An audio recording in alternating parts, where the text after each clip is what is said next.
I was able to stack up 26,100 points for loot bird's nests during Bird City on Buried City. For your equipment, you don't need to pack a whole lot for this, but a few things I would recommend is a Raider hatch key, a hole cracker or seeker grenades to deal with the flying arc enemies that are in the area, and then zip lines and or a snap hook. I also use my photoelectric cloak kind of a lot, but there are players aggroing the Rocketeers and it might not be as necessary for you. Now, if you've never done this challenge before, the bird's nest will spawn inside of the chimneys, and the chimneys are on top of any of the roofs that are angled on the map. You can find bird's nests randomly in those chimneys, and you want to make sure that you find and search all of the chimneys to stack up your score. Now, each bird's nest that you loot will give you 180 points, and this challenge operates a lot like the Open Arc Probes challenge. The first player to loot a bird's nest will have a longer time to essentially open the bird's nest to see what's inside. Players that come by after that and loot that bird's nest will only have a split-second delay before they're able to search and get their trials points. So keep in mind there is benefit to trying to follow other players, or at least to go a different route than another player does, so that you can backtrack onto their chimneys and save yourself some time. The real way to be successful with this challenge is just understanding what path you need to take from wherever you spawn in.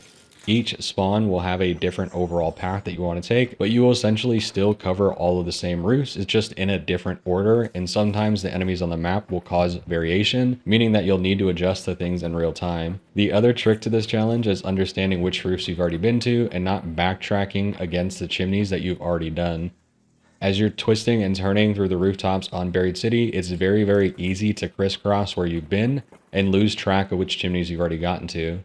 A good way to safeguard yourself from that is to pay attention to your logbook. Open your logbook before you loot a chimney and then see what your score is, and then loot that chimney and see if it goes up. As long as you focus on getting every chimney on the roof that you're currently looting, then when you backtrack accidentally, you only need to search one chimney to know whether or not you've gotten that entire group. Now beyond that, you need to manage the flying arc enemies, and there will be a ton of them across this entire path. I brought 25 seeker grenades thinking it was more than enough, and ended up using all of them by about midway through the game.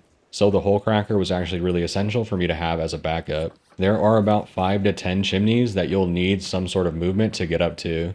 There are small elevated roofs that will have chimneys on top, and unless you have a snap hook or zip lines, in most cases you won't be able to get up to those. Now, it isn't always a guarantee that there will be a bird's nest in those chimneys, but you don't want to lose out on those points if you can help it. So if you don't have a snap hook, make sure you bring more than 3 zip lines to make sure you're able to get all of those chimneys and all of those bird's nests.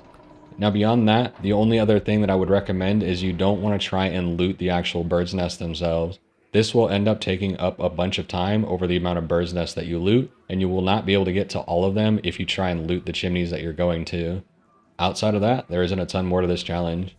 Once you've looted enough bird's nests and you're happy with your score, make sure you use that Raider hatch to escape and head back to Speranza, collect any loot if you haven't already, and watch your score fly up the leaderboard. That's going to be it for me today, y'all. Thanks for watching.